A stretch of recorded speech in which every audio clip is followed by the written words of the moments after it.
Good afternoon, and thank you for coming to Foster Elementary Pre-K Roundup. Thank you for having me. My name is Talisha Georgiani. I am one of the pre-K teachers here at Foster Elementary. And I just wanted to give you a little bit of information about the curriculum that we use here at Foster. The curriculum is called a high scope pre-K curriculum. It is based on more than 50 years of research on early childhood development. Our framework for understanding and supporting children's learning from the ages of 3 to 5. It is based on 58 key development indicators, and the indicators are aligned with the national and state early learning curriculum and the Common Core state standards and early childhood learning outcome work frame. In the curriculum, we focus on the 8 key components of the curriculum, which are approaches to learning, social and emotional development, physical development and health, language, literacy and communication, math, creative arts, science, technology, and social studies. Do you have any questions so far? That's a lot. I know, it's a lot, but they tend to get it all in, believe it or not. In VPK? In VPK, You're they reading do. it now? We're reading, learning their names, learning how to read and recognize their names. Simple words, the, cat, sight words, I go. thought they don't start till kindergarten. Actually, no, we give, if they're able to conceive it now, we'll give it to them now. Okay. Any more questions? Not really. Okay, we're gonna move right on.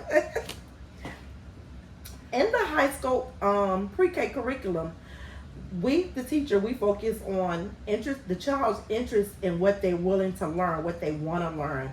So the curriculum is mostly a child-centered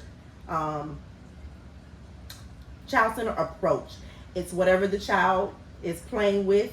We ask them questions, open-ended questions, where the child is giving us feedbacks instead of no or yes answers.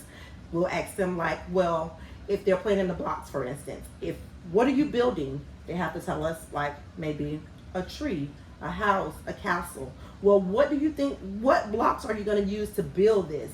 They have to say the big blocks or the small blocks, the colorful blocks, the blue blocks. We ask, that's just pulling the information from the children.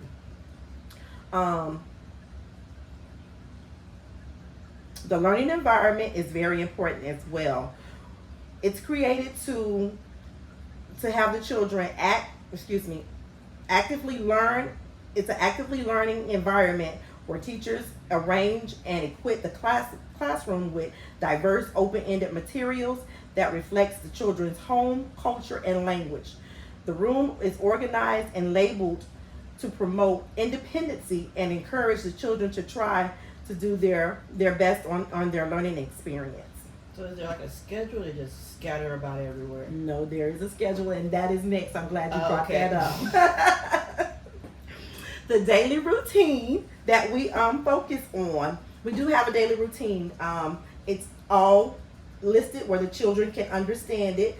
Some of them have words, some of them go by pictures, and if the child does need an individual schedule, we will place it on their desk for them to have it for themselves. But our daily routine basically has a small group, large group, clean up, interaction with other children, the socialization, especially during meal times, that's very important. Developing self-care, washing hands, trying to potty on their own. We do ask for the kids to be potty trained. If not, we will help you with that with that part. But the most important part of our daily routine is called the plan, do, and review. And the plan, do, and review is the children plan to do what they want to do in each center. And then once they do, they carry out their ideas. And then once they're all finished, after cleaning up, they come back and we go into a large group and they reflect on what they did in that group. So let's say your child goes to, let's say drama area, And in the drama area, maybe she was playing with the dolls or she was playing cashier. She would have to tell us what did she do in that area, and like what did she use. And then once she does that, we'll maybe go into a smaller group and she can write out a sentence. I played with the baby dolls in the drama area. That's a lot And of that's big and that's how we get our curriculum through the kids, how we get the learning and development skills through the kids. What's a more traditional way that you normally do besides this? I think I want to say in your typical school, the children are just playing. Oh, so it's never that reflection time. It's never after. that reflect exactly. It's never that reflection. The children just play a lot of times, and they may say, "Oh, we played in the drama area and we played dolls." They're just having that conversation about what they did. But to carry it out further, we may have the children to write out what they did. Even if it's little chicken scratch or lines or whatever, they're still getting exactly, and we're getting that fine motor skills in as well. Mm-hmm. In assessing the kids in the high school curriculum, our objectives is to observe the children, collect throughout the children's natural playing, and allow the children to assess the child's progress and meaningful play in this experience. And that's pretty much how this curriculum is, how it goes. The children are there to, basically it's learning and playing to learn.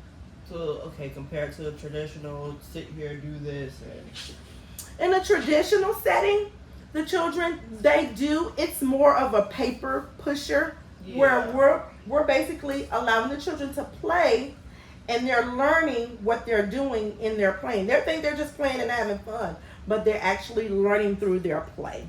Instead of having to sit down at the table all the time pushing papers. Yeah, because all kids learn differently. Exactly. Okay. Exactly. So if you have any questions for me, the information I'm going to give you, my name, my information is available on it, and you can call me and ask any questions. Thank you. I greatly appreciate it. Thank you so much. Thank you for coming out. Thank you for having me. Bye-bye. Bye.